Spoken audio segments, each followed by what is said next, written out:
আল্লাহ তাআলা আমাদেরকে এই কথা বুঝাইতেছেন যে যদি তোমার ভেতরে আমার ক্ষমতা, শক্তি, আমার আযাবের যে কঠোরতা, এই আমি যে কঠিন শাস্তিদাতা, এই অবস্থাগুলো যদি তোমার ভেতরে থাকে, অবশ্যই তুমি ইনসাফ প্রতিষ্ঠাকারী হবে এবং ন্যায়নুক পন্থায় সাক্ষ্য দেবে, সত্য সাক্ষ্য দেবে।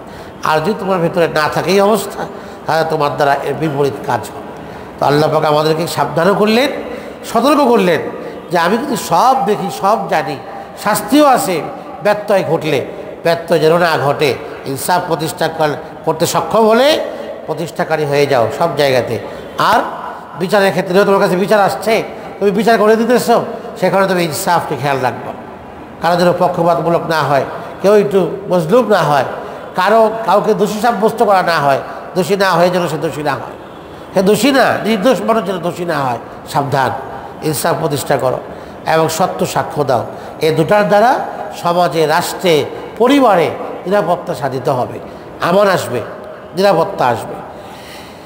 এরপরের আয়াতে কারিমাতে আল্লাহ তাআলা বলতেছেন যে পেছনের আয়াতে তো আল্লাহ অনেকগুলো শাখাগত বিভিন্ন ইসলামের যে শাখাগত অনেক বিধানগুলো বর্ণনা করছেন, করে করে এক পর্যায়ে আল্লাহ বলছেন তোমরা তাকওয়ার ওসিয়ত করলেন যে তোমরা আল্লাহকে ভয় করো, কুফর শিরক থেকে বাঁচার জন্য বললেন পেছনের আয়াতগুলোতে।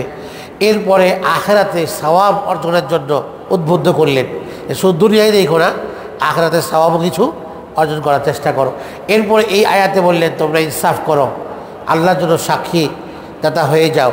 এই সব কিছু বলে এখন যে কথাটা বলবেন সেটা হলো যে এই যে তাকওয়া, এই যে পবিত্রতা, শালীনতা, তহারত, এই যে ন্যায় সাক্ষ্য দেওয়া, ইনসাফ প্রতিষ্ঠা করা, এরপরে আখিরাতের সওয়াব অর্জন করা, এই সব কিছুর মূল ভিত্তি হচ্ছে ঈমান।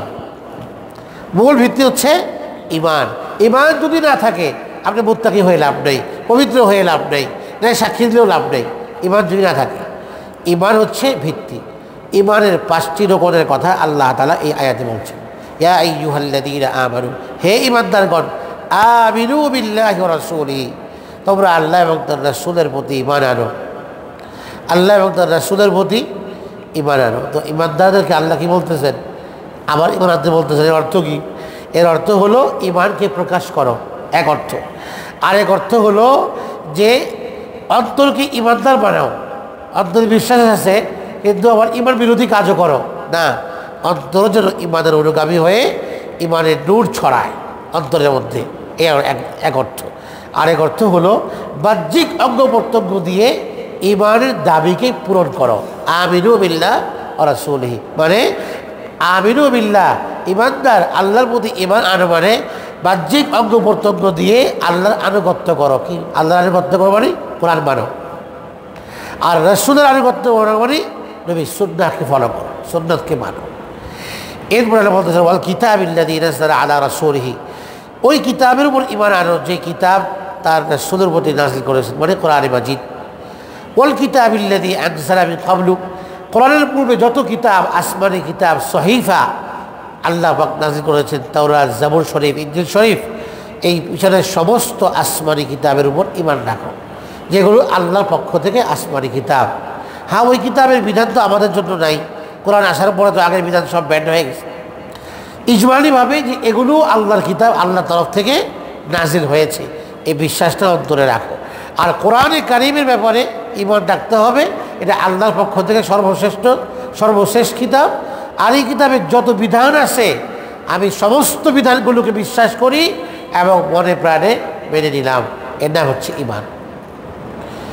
তো এরপর আল্লাহ পাক বলেন ওয়া মান ইয়াকফুর বিল্লাহ, যে ব্যক্তি আল্লাহর সাথে কুফর করবে, আল্লাহকে মানবে না, অস্বীকার করবে। 2 নম্বর ওয়া মালাইকাতিহি, তার ফেরেশতাদেরকে, ওয়া কুতুবিহি, আসমানি কিতাব সমূহকে, ওয়া রুসুলিহি, তার রসুলদেরকে, ওয়াল ইয়াউমিল আখিরি, আখিরাত দিবসকে, জান্নাত জাহান্নামকে। ঈমানের এই 5টি রকম, আল্লাহ, মালাইকার, আল্লাহর প্রতি ঈমান, ফেরেশতাদের প্রতি ঈমান, যারা আল্লাহর মাখলুক, এরা আল্লাহর কাজে নিয়োজিত, আল্লাহর হুকুম পালন করে, লা ইয়াসুল্লাহ মা আমারাহুম, আল্লাহর আদেশ লঙ্ঘন করে না। আল্লাহর কিতাব এগুলো আল্লাহ থেকে নাযিলকৃত। সমস্ত রসুল তারা হক, এবং সমস্ত রসুল যা দিয়ে আসছেন এগুলোও হক, আমাদের নবী যা নিয়ে আসছেন এই প্রত্যেকটাই ইসলামের পক্ষে দলিল। এই কথাকে যে মানবে আর আখিরাতকে বিশ্বাস করবে, বরং অবশ্যম্ভাবী কিয়ামত কায়েম হবে, জান্নাত জাহান্নাম হবে, আমাদের পুরস্কার শাস্তি হবে, প্রতিদান হবে, আমল মাপা হবে, এই সব বিশ্বাস আখিরাত কেন্দ্রিক। এই পাঁচটা হলো মৌলিকভাবে ইমানের 5 রকম। বিশ্বাস করতেই হবে 5টাকে। এর মধ্যে আমার বিশদ ব্যাখ্যা আছে। এই 5টা যদি কেউ একটাকেও যদি না মানে তার ইমান নেই, অথবা দোদুল্যমান তারও ইমান নেই, সে মুনাফিক। বা সে আল্লাহকে মানে নবীকে মানে না, নবীকে মানে আল্লাহকে মানে না, তারও ইমান নেই। এই 5টাকে মানতে হবে, সমস্ত নবীদেরকে নবী হিসাবে মানতে হবে, বিশ্বাস করতে হবে না আল্লাহ রসুল ছিল, আল্লাহ নির্বাচিত। তো যে মানে না ফাকাদ দাল্লা দালালান বাঈদা, সুদূর গোমরাহিতে এরা নিপতিত, তারা পথভ্রষ্ট, এত বেশি পথভ্রষ্ট যে গুনাহে নিমজ্জিত হওয়ার কারণে ঈমান আনার তৌফিক আর এদের হবে না। এরা এইভাবে কুফর শিরকে নিমজ্জিত আছে। তাহলে এই আয়াতে কারিমাতে আল্লাহ পাক আমাদেরকে ঈমানের যে দাবি সেটা পূরণ করতে বললেন, যে দেখো ঈমানের দাবি তো তাকওয়া, ঈমানের দাবি ইনসাফ করা, ঈমানের দাবি মিথ্যা না বলা, ধোঁকা না দেওয়া, সত্য বলা, সত্য সাক্ষ্য দেওয়া। তোমার এই সমস্ত ভালো কাজগুলো তখনই গ্রহণযোগ্য হবে আমার কাছে যদি এগুলোর উপর ঈমান ঠিক থাকে।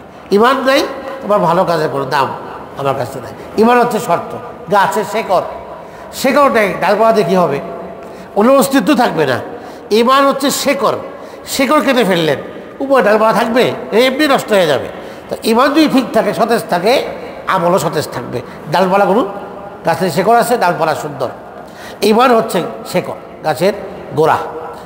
তো ঈমান থাকলে আমার পাহাড় সম পরিমাণ আমল আল্লাহর কাছে কবুল হবে। ঈমানে বিশ্বাসে গড়বড়, খুঁত আছে বিশ্বাসে, ঈমানের মধ্যে গণ্ডগোল আছে, পাহাড় সম পরিমাণ আমলও আল্লাহর কাছে মূল্যহীন। ঈমান এটা শেকড়, এটা ঠিক রাখতে হবে। এরপর আল্লাহ বলেন ইন্নাল্লাযীনা আমানু, যারা ঈমানদার, ঈমান এনেছে, সুম্মা কাফারু, এরপরে আবার মুরতাদ হয়ে গেছে, সুম্মা আমানু, আবার ঈমান আনছে, সুম্মা কাফারু, এরপরে আবার মুরতাদ হয়ে গেছে, সুম্মা ইজদাদু কুফরান, এরপরে শুধু এদের কুফর বাড়তেই লাগলো, বাড়তেই লাগলো, এরা আর ফিরে আসতেছে না। লাম ইয়াকুনিল্লাহু লিয়াগফিরা লাহুম, তাহলে এই ধরনের ব্যক্তিদেরকে আল্লাহ তাআলা ক্ষমা করবেন না, ওয়ালা লিয়াহদিয়াহুম সাবিলা, হেদায়েতের পথ তাদেরকে দেখাবেন না।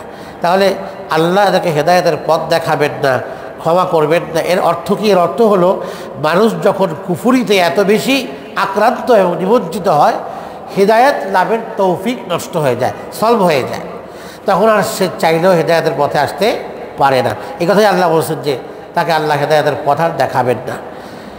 এখানে এই আয়াতে কারিমাতে দুই শ্রেণীর কথা আল্লাহ পাক বলেছেন। এক হলো যারা মুনাফিক, মুনাফিক বাহ্যিকভাবে মুসলমানদের কাছে দেখা হলে বলে, আরে আমরা তোমাদের মধ্যেই মুসলমান, আমরা তো ইমানদার, যেমন তোমরা ইমানদার।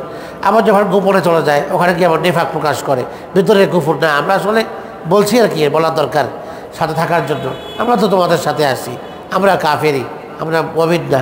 তো এখানে আবার কুফর করলো।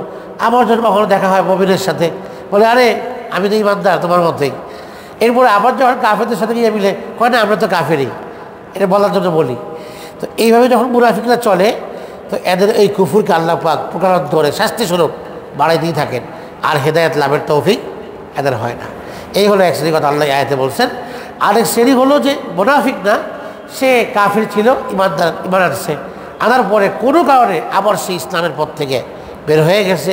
যাকে ইমানদার ইসলাম থেকে বের হয়ে যায় তাকে ইসলামের পরিভাষায় বলা হয় মুরতাদ। মুরতাদ মানে যে ধর্মান্তরিত, দিন থেকে ফিরে গেছে, দিন ত্যাগকারী, ধর্ম ত্যাগকারী, একে বলা হয় মুরতাদ। মুরতাদের শাস্তি হলো যদি ইসলামে ফিরে না আসে হত্যা করে দেওয়া। এটা ইসলামী রাষ্ট্রের বিধান, শাস্ত্রের বিধান। ইসলামী রাষ্ট্র থাকে তাহলে মুরতাদকে বলবে সত্য পথে ফিরে আসো, ইমান আনো।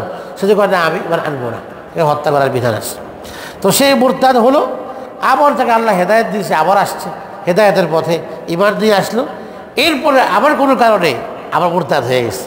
তো এই ধরনের যারা ইমানের সাথে খেল তামাশা করে ইমান নিয়ে, আল্লাহ পাক এর শাস্তি স্বরূপ এদেরকে কুফর শিরকের মধ্যে এমনভাবে নিমজ্জিত করেন যে এরা চাইলেও ফিরে আসতে পারে না। হেদায়েত লাভের জন্য আল্লাহর কাছে তৌফিক চাইতে হয়, সঠিক পথে থাকার জন্য আল্লাহর কাছে তৌফিক চাইতে হয়।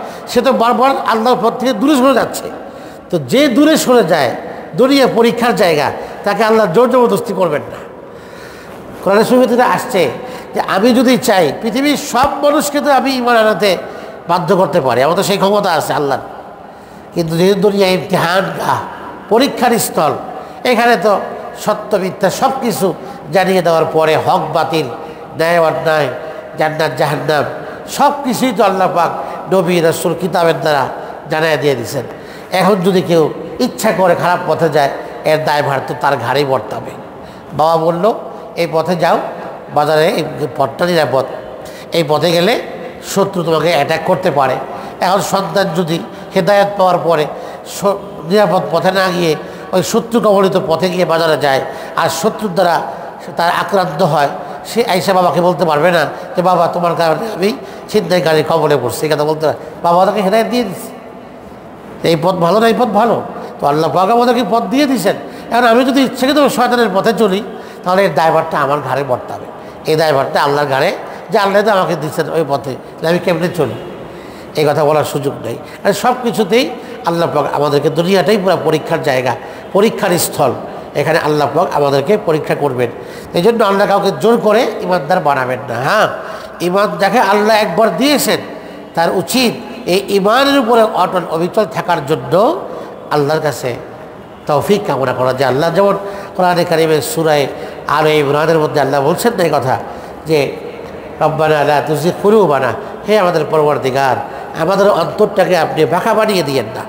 বাদে ঈদ হাদাইতানা, আমাদেরকে আপনি নিয়ামতে ইসলাম দিয়েছেন, ইমান দিলেন, আমরা দরখাস্ত করি নেই, আপনি আমাদেরকে ইমান দিয়েছেন, ইসলাম দিলেন, দয়া করে দিয়েছেন, মায়া করে দিয়েছেন, মুসলমান বানিয়েছেন। আমাকে এই ইসলাম ও ইমানের উপরে মৃত্যু পর্যন্ত অটল বিচল থাকবার তৌফিক দান করেন। ওয়াহাবলানা মিন লাদুনকা রাহমাহ, আপনার পক্ষ থেকে আমাকে রহমত দান করেন। এইখানে রহমত দেওয়ার উদ্দেশ্য হলো ইমানের উপরে অটল বিচল থাকা। আল্লাহ আমাকে যে ইমানটা আপনি দিলেন দয়া করে, তার উপরে আমাকে অটল বিচল থাকবার, দৃঢ় থাকবার তৌফিক দেন। কোনো ধরনের ঝড় যেন আমার ইমানকে নষ্ট করতে না পারে। দাজ্জালের ঝড় হোক, অমুকের ফিতনা হোক, তমুকের ফিতনা, কোনো ইমান চোর যেন আমার ইমানটাকে নষ্ট করতে না পারে, আমাকে বিভ্রান্তির পথে না নিতে পারে। আপনি আমাকে সেভ করেন, আমাকে নিরাপত্তা দান করেন, আমার ইমানকে হেফাজত করেন। এটা আল্লাহর কাছে চাইতে হবে। ওই আয়াতে আল্লাহ চাওয়া শিখাইছেন, আমাদেরকে চাওয়া শিখাইছেন যে আমার কাছে তৌফিক চাও, তাহলে আমি তোমাকে ইমানের উপর রাখবো। তো যে চায় না ইমানের উপর থাকার জন্য, তাকে তো আল্লাহর জন্য করে রাখবেন না। এই জন্য বলছেন লাম ইয়াকুনিল্লাহু লিয়াগফিরা লাহুম ওয়া লা ইয়াহদিয়াহুম সাবিলা, আল্লাহ এরকম লোকদেরকে না ক্ষমা করবে, না হেদায়েতের পথে তাকে তুলে আনবে। সে আসতে চায় না, তাকে আল্লাহ কেন জোর করে সে আল্লাহ আনবেন। আল্লাহ তাআলা আমাদেরকে আয়াতগুলো বুঝার তৌফিক দান। আপনি কি বলছিলেন যেন? জি,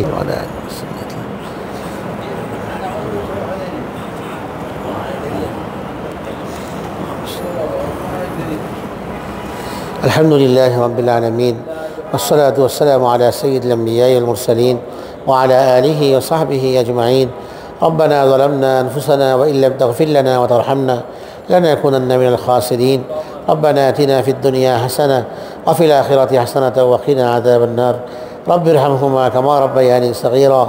رب اغفر وارحم واعف عنا وتكرم وتجاوز عما تعلم فإنك أنت الله العز الأكرم.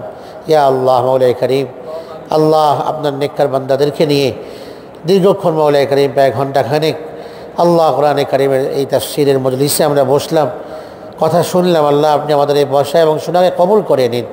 আল্লাহ আমাদের এই মজলিসে কোরআনকে আপনি নাজাতের ওসিলা বানিয়ে দিন। আল্লাহ আমাদের নাজাতের ওসিলা বানিয়ে দিন। আল্লাহ যতদিন আমাদের হায়াত আছে, কোরআনকে মহাব্বত করার, কোরআনের সান্নিধ্যে, কোরআনের ছায়াতে আমাদেরকে বসবার তৌফিক দান করে দিন। কোরআনকে বোঝার, হৃদয়ঙ্গম করার তৌফিক আপনি আমাদেরকে দান করে দিন। ইয়া আল্লাহ, কোরআনে কারীমের মহাব্বত আমাদের অন্তরে আপনি দান করে দিন।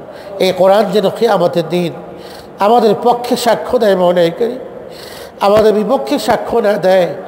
কোরআন পড়া, কোরআন বোঝা, কোরআন অনুযায়ী কোরআন অনুশাসনগুলো, আল্লাহ আপনার বিধানগুলো আমাদেরকে বাস্তব জীবনে মেনে চলবার তৌফিক দান করে দিন। ইয়া আল্লাহ, কোরআন যেন আমাদের জান্নাতে যাওয়ার ওসিলা হয়, এই কোরআনে কারীম যেন জাহান্নাম থেকে মুক্তির ওসিলা হয় আমাদের। আল্লাহ আপনি কোরআনের সাথে এমন নিবিড় ঘনিষ্ঠ সম্পর্ক অর্জনের তৌফিক আল্লাহ আপনি আমাদেরকে দান করে দিন। কোরআনে কারিমের ছত্রে ছত্রে নূর, সেই নূর যেন আমরা আমাদের হৃদয়ে উপলব্ধি করতে পারি। আল্লাহ আপনি আমাদেরকে তৌফিক দান করে দিন। আমাদের হৃদয়গুলোকে আপনার জিকির দ্বারা সতেজ করে দিন। ইয়া আল্লাহ আমাদের হৃদয়গুলোকে পবিত্র করে দিন, গুনাহের আবিলতা মুক্ত করে দিন, গুনাহের আচর মুক্ত করে দিন, শয়তানি নফসানি সব ধরনের ধোঁকা থেকে আল্লাহ আপনি আমাদেরকে, আমাদের পরিবারকে, আমাদের স্ত্রী সন্তানদেরকে, আমাদের ছেলে মেয়ে নাতি পুতি সবাইকে আল্লাহ আপনি পরিপূর্ণভাবে নিরাপদে রাখুন। মওলাই কারীম আমাদের আব্বা আম্মা সহ আমাদের পিতৃকুল মাতৃকুল শ্বশুরকুলের আত্মীয় স্বজন যারা ইন্তেকাল করে অন্ধকার কবরে শুয়ে আছেন, মওলাই কারীম জানি না কি হালতে কি অবস্থায় তারা আছেন, আল্লাহ তাদেরকে আপনি পূর্ণ মাগফিরাত নসিব করে দিন। আল্লাহ তাদেরকে আপনি জান্নাতের, তাদের কবরকে জান্নাতের বাগান বানিয়ে দিন, জান্নাতের সাথে কবরের যোগসূত্র স্থাপন করে দিন। ইয়া আল্লাহ আমাদের আব্বা আম্মাদের কবরকে জান্নাতের বাগান বানিয়ে দিন। আমাদের আব্বা আম্মাদেরকে আপনার রহমতের শীতল চাদরে আবৃত করে দিন। আমাদের আব্বা আম্মারা যেভাবে আমাদেরকে আমাদের জন্য কষ্ট করেছেন, মওলাই কারীম ত্যাগ দিয়েছেন, আমাদের বাবা মার সেই কষ্ট, সেই ত্যাগের উত্তম প্রতিদান তাদেরকে আপনি দান করে দিন। আমাদের আব্বা আম্মাদের কবরকে রওযাতুম মিন রিয়াদিল জান্নাহ বানিয়ে দিন। আমাদের আব্বা আমাদেরকে নবীদের সাথে, সিদ্দিক শহীদদের সাথে, নেককার সাদিকিন সালেহিনদের সাথে আমাদেরকে হাসর করে দিন। মওলাই কারীম তাদের সঙ্গী হওয়ার তৌফিক দান করে দিন। হাসরের মাঠে নবীর মুরাফাকাত আমাদেরকে দান করে দিন, নবীর সঙ্গ লাভের সৌভাগ্য দান করে দিন। আয় আল্লাহ আমাদেরকে আমাদের নবীর প্রত্যেকটি সুন্নতকে সঠিকভাবে সুন্দরভাবে মোহাব্বতের সাথে আদায় করবার তৌফিক দান করে দিন। নবীর সুন্নতের সাথে নিজের আমলকে মিলিয়ে নেওয়ার তৌফিক দান করে দিন। দেশের উপর খাস রহমত নাযিল করে দিন। কত ষড়যন্ত্র চলতেছে আল্লাহ দেশকে নিয়ে, সব ধরনের ষড়যন্ত্র থেকে আমাদের এই প্রিয় মাতৃভূমির ছোট্ট দেশটাকে আল্লাহ আপনি হেফাজত করুন। আল্লাহ আপনি আপনার হেফাজতের চাদর দিয়ে আমাদের দেশটাকে মরিয়ে দিন। বাহিরের আভ্যন্তরীণ শত্রুদের ইয়া আল্লাহ দুশ্মনী এবং দেশের প্রতি ইয়া আল্লাহ ষড়যন্ত্র আল্লাহ আপনি নস্যাৎ করে দিন। বাহিরের ষড়যন্ত্র নস্যাৎ করে দিন। বাহিরের ইয়া আল্লাহ এজেন্ট যারা এই দেশের ভিতরে ঘাপটি মেরে আসে, দালাল লোকেরা, আল্লাহ এদের ষড়যন্ত্র থেকে, এদের নষ্টামি থেকে, এদের ফিতনা থেকে এ দেশকে, এ জাতিকে, দেশবাসীকে হেফাজত করুন। সর্বস্তরের মানুষকে, মুমিন মুসলমানদেরকে আল্লাহ আপনি হেফাজত করুন। আযাব গজব মুসিবত থেকে হেফাজত করুন। এদেশের মানুষের জান মাল ইজ্জত আবরুর হেফাজতের ব্যবস্থা করে দিন। আয় আল্লাহ রাস্তাঘাটে হানাহানি মারামারি, আয় আল্লাহ একজন একজনকে অন্যায়ভাবে খুন করা, আল্লাহ হত্যা করা, এই সব ধরনের ন্যাক্কারজনক ঘৃণ্য কাজ থেকে আল্লাহ দেশের প্রত্যেকটা নাগরিককে আপনি হেফাজত করেন।